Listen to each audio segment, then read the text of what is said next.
Good evening, everybody. How is everyone doing? Everybody's doing okay? So, I'm just gonna make this sort of short and sweet and all that. And I'm here to basically talk about one of, well, four of my greatest books that I like to read. One is How to Draw How to Draw Robots, pocket manga. I like reading this. It's basically how to draw like you know robots any type from you could probably draw yourself a Gundam or a Zoid or in a Super Sentai or Power Ranger case your own Zord or Megazord, which is really cool. And you know it basically has everything from head designs, eye designs, basically like noses and head features, mouth. Like, think you can even do a transformer one. Does that look like Optimus? And like so many types, and even noses. So yeah, you could probably give it a good look. I think this is where Gundam came from. The weird designs of the Gundams came probably from one of these. Maybe. It teaches you how to draw them, so on and so forth. Basically, I left off here. That's where I had this at. A bookmark. So basically, yeah, it's pretty cool. You can basically like I don't know, give it some really cool designs and stuff. I don't know if you can find it now. I got this a while back ago. Who am I kidding? I got this years ago out of Borders. 12.95. It's right here. And it took me forever when Borders was around. It took me forever to get this. A probably the first. This is probably the first novel I've ever read. Is the Gundam Seed novel, Detergent Strike. Yeah, that's right. They had Gundam Seed and it had novels, not just one, but three. Desert Tiger, the Country of Peace, and I got all three of them. Even though I had to like order them one by one, but I still got them. I got all of them. Basically, these were the only three that I've gotten from Tokyo Pop. Tokyo Pop. If you ever saw the ending of Rave Master when it had the logo Tokyo Pop, the same people. Look, the logo's like right there. Tokyo Pop. I know they're like this because they're old. I had these for a long time. Look, 1, 2, 3. I don't know if you could find these anymore. I don't know if you could find these. I don't know if you could find this on Amazon or on eBay or anything. I wouldn't know. I just like reading these.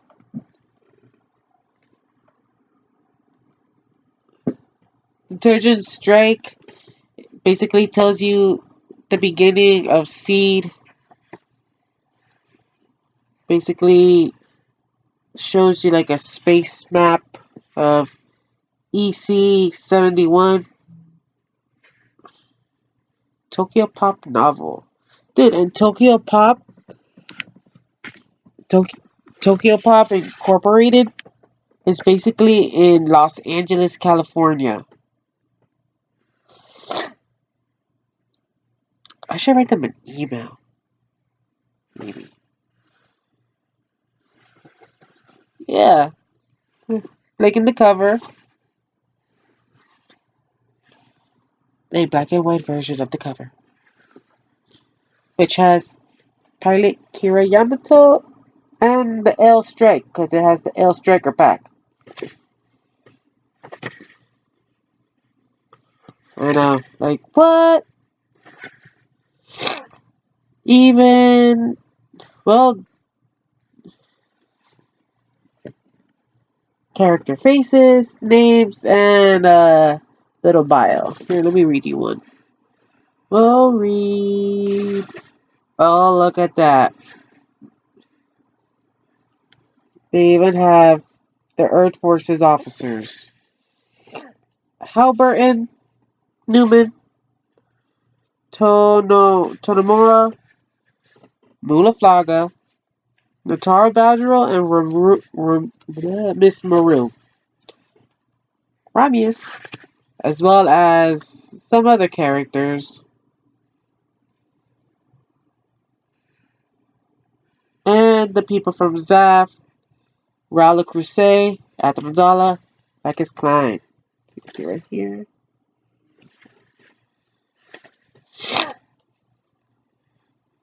As well as slightly detailed information about the strike and the striker packs. Oh, and this is just, you're gonna get these in all three books. Like, the mechanics. Launcher, sword, Aegis, dual assault, Aegis, mobile armor mode. As well as the Buster, a Coup, and a Jin. As well as the Archangel! Yeah! Basically, you gotta love the Archangel. As well as some other mechanics. No, the prologue is kind of long. Basically, page 29 to page... actually, it's not that long. It's just 1, 2, 3... Just 4 pages long for the prologue. And then it takes you to phase 1, where we basically is the setting. No. It's basically 3... I'm sorry.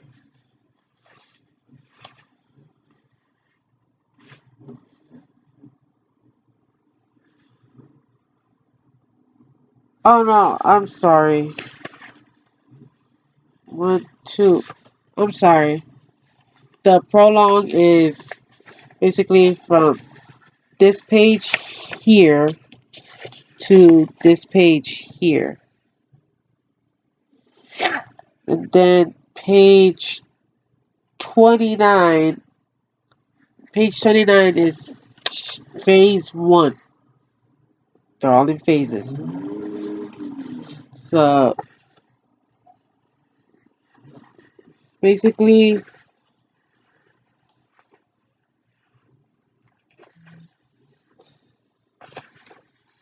from page 29 to page 252. That's the whole story right here. All this. all this. Everything else is just facts and whatever stuff. You even get the pic. You can even get a picture of the strike falling to Earth.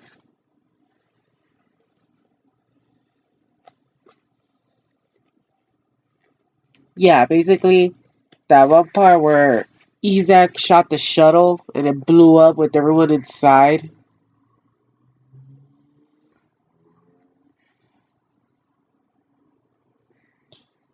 Dude, it doesn't show like it does in the show, but it's here. Let me read you a little something. Pushing his runners, he rushed in, extending the strike's hand. He could see the frightened faces peeking out from the pod's windows. He could see the little girl who had given him the flower, you know, that paper flower that he gets.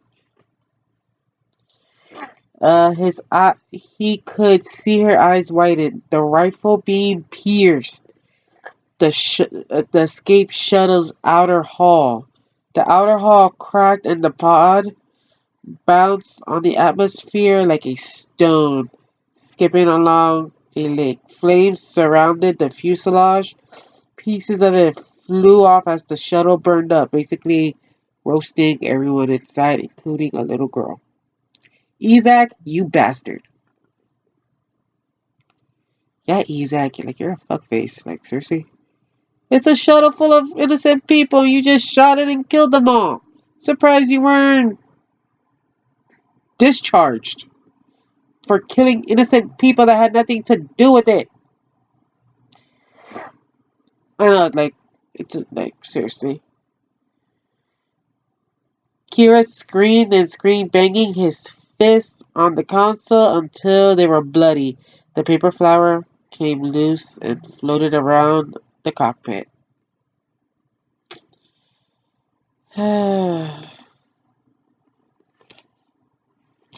That's just sad. The price of war. The price of innocent lives.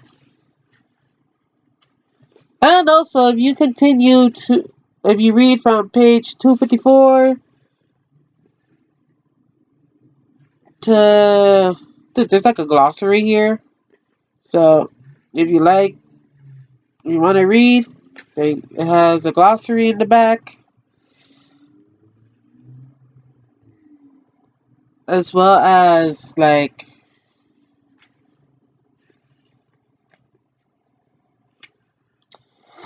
as well as a detailed information on not Heliopolis. Hold on. Yeah, a glossary filled with Alaska, the location of central headquarters for the Earth Alliance Force, Beam Saber, stuff like that. EC, Cosmic Era, Blue Cosmos, Bloody Valentine.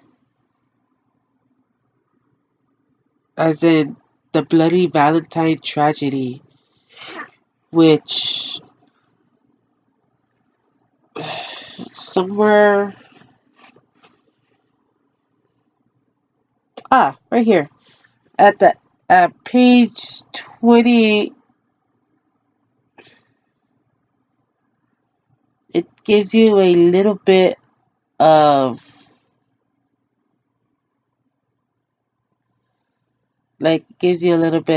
this about the Bloody Valentine and a little detailed background on some things about it. Like, you'll love it. You'll like it. You'll never want to put it down. Dude, just like in the show. Previews. Coming soon. The Archangel managed to evade Le Crusade's forces and successfully descended to Earth. But they were set off their original course for the Atlantic Federation headquarters in Alaska. Instead, they ended up in North Africa, in the heart of Zav territory. The infamous Zav commander Andrew Wellfield, also known as the Deadly Desert Tiger, stands between the Archangel and Escape. Kira's superb coordinator abilities in operating the Gundam strike once again prove invaluable to his natural friends.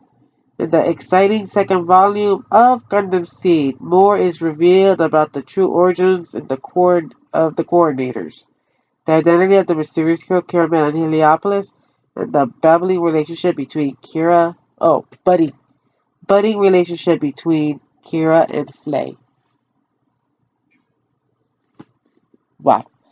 And you get all that by reading Divergent Strike, including you even get this nice little right here. Cosmic Era 70, genetically enhanced coordinators, SAFT, and the biologically unaltered naturals, Earth Alliance forces, are at war. A young, shy student named Kira Yamato is thrown in the midst of battle when Zav steals 5 new Earth Force secret weapons.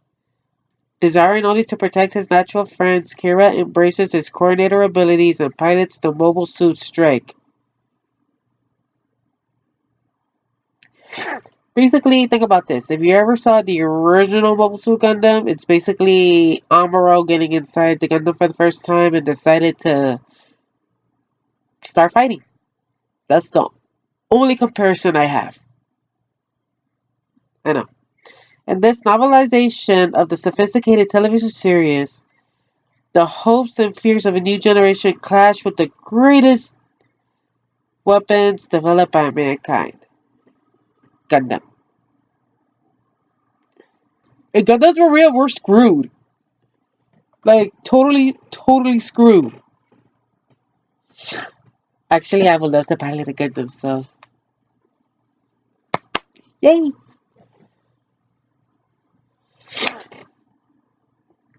So, oh yeah, that was Divergent Strike, which is uh, it's a bit fattier. As you can tell, it's a bit fattier from this one. This one, it even gives you like one of those previously. Oh, then you get like at the main characters in Desert Tiger, you get the people of Desert Dawn right here. You got Kigali, you got some people, Kisaka. Yeah, you only get 3. And then basically the same mechanics for the Strike, the Archangel. Oh, they introduced the Sky Grasper in this one, so you get the mechanics on the Sky Grasper, and the Duel, Buster, the Baku, the Lagrau. Basically, a Earth map. So that's quite cool.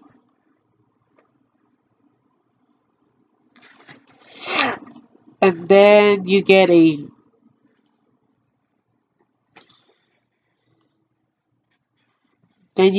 previously right here, which basically gives you a short. If you got this one before you got and read this one, this will give you a short, basically like one of those previously where it tells you how all of it started and what happened at the very end. Like beginning, middle, and end. As well as a phase 0, talking about the story of George Glenn, who basically was the first coordinator. So the details about the coordinators of how they came to be are more detailed in this novel, in this book, novel, same thing. So basically, it's all the same as if you would have heard it from, if you heard it from the show.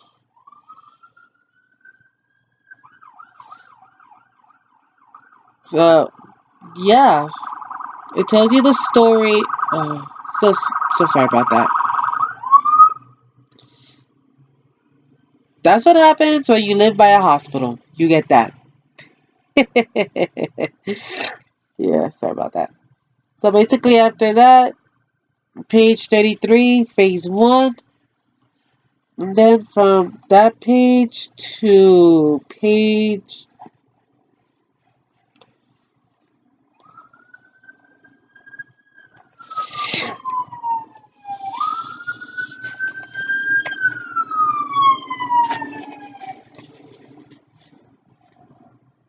196.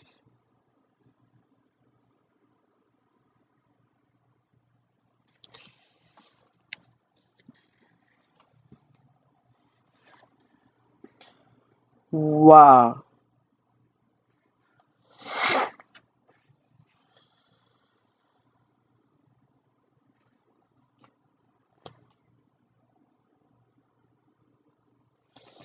So, oh, dude. Oh, wow.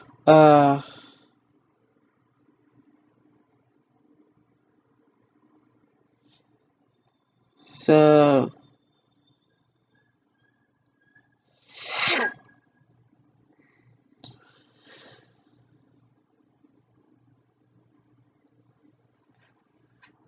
so basically, from landing in Alaska, not Alaska, landing in the desert. Basically, that whole part from landing in the desert to the fighting and all that of the Desert Tiger is all in here, as well as a preview for the third and last novel. After defeating the dreaded Desert Tiger, the Archangel sets course for Alaska with Le Crusade's team hot in pursuit.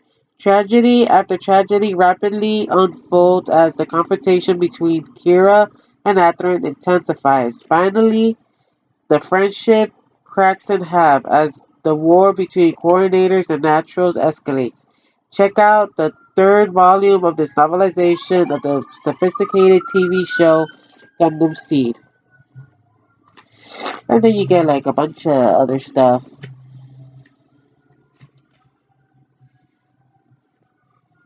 like for novels and all that. Even the same, you can say synopsis or something like that. But the same thing you got here, you get here. The Archangel managed fire trucks.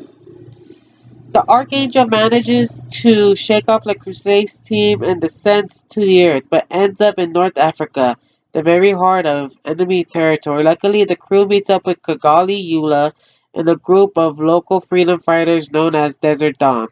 But Andrew Walfeld, Zav's infamous strategist, nicknamed the Desert Tiger, poses a deadly threat.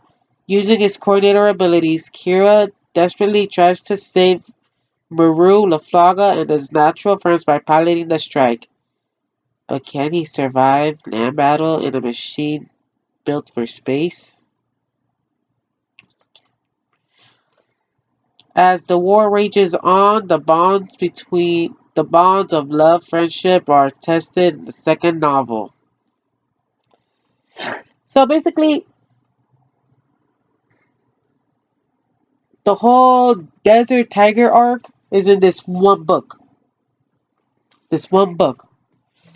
While from the beginning of C to the part that started to go to the Desert Tiger arc was in this whole book from the beginning. And finally, the third and last novel that they made a fourth, I would actually buy that one if they ever did. It's been some time since I read this, and dude, you know that one scene in Seed where Nickel dies? Look at that!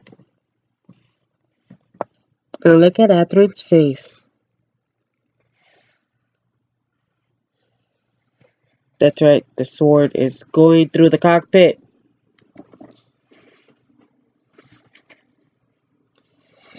So, basically, yeah. But it doesn't stop there. If you read on, probably somewhere near the ending, you will see, not see, ah, on page 90, if you ever saw that one scene when Tall flies in the Skygrasper, I have it, sorry, I have it in the case and it's in there. I would show you what the Skygrasper, but you already know what the Skygrasper looks like. Read this. No, not read this. Hear this. Okay. Kira watched with a shining track of Bean Saber as it swung towards him. Kira! The Skygrasper 2 flew in from above. Tall? The missile sorry. Missiles hit the Aegis feet, causing it to stumble. The red machine jumped to avoid the burn of the explosions. Wait for it.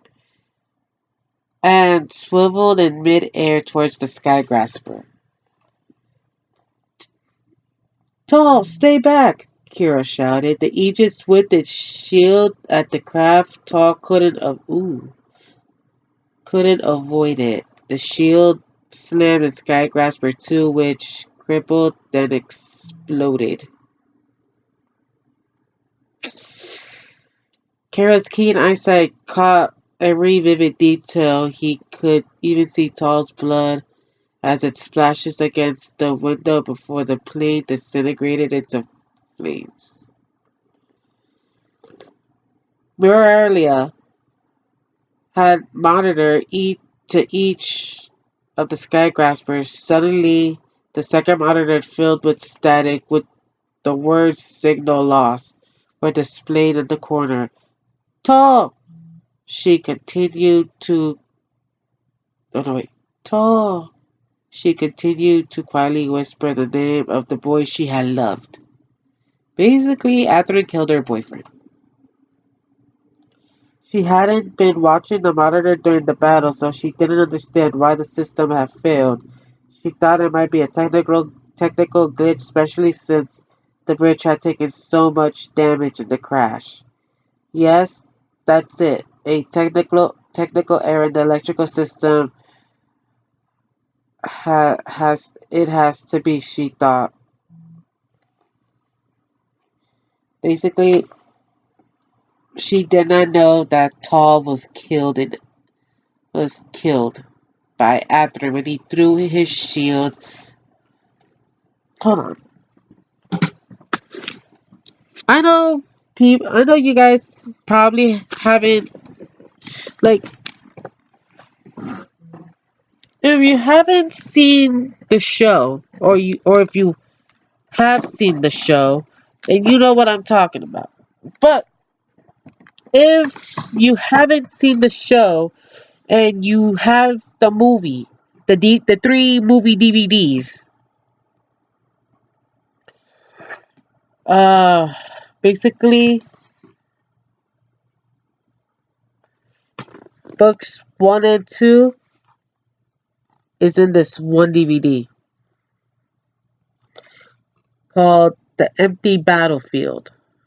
See the picture of the strike, Kira, and Lacus. These two in this one movie. Basically, it's all the episodes of Gundam Seed in three movies. So, and in books, in the novel, it's these two and these two. This two in here. In this one, basically, you get all this, including the part where Tall dies, when his head goes. Basically, he gets decapitated. And then goes boom. And I don't mean boom shakalaka. That was really, really bad, I know. And this is where basically it ends. I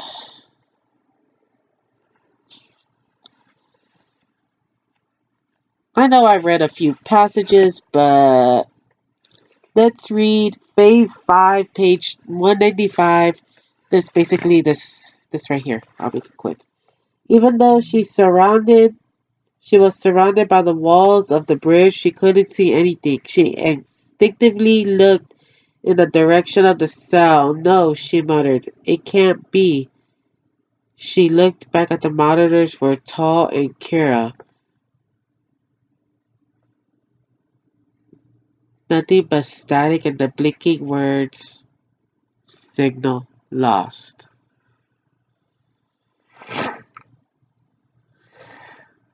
Because Athrun self-destruct the Aegis and basically took out the strike.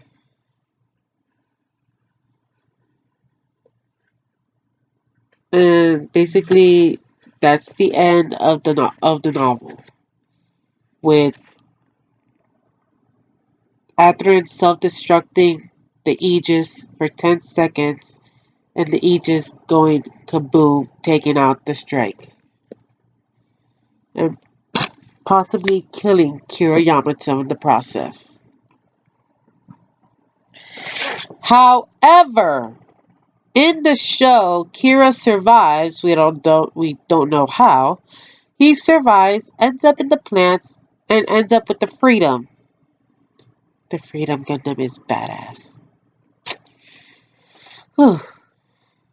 So here you get that, and you get the introduction of the Freedom, as well as the song Meteor from TM Revolution, as well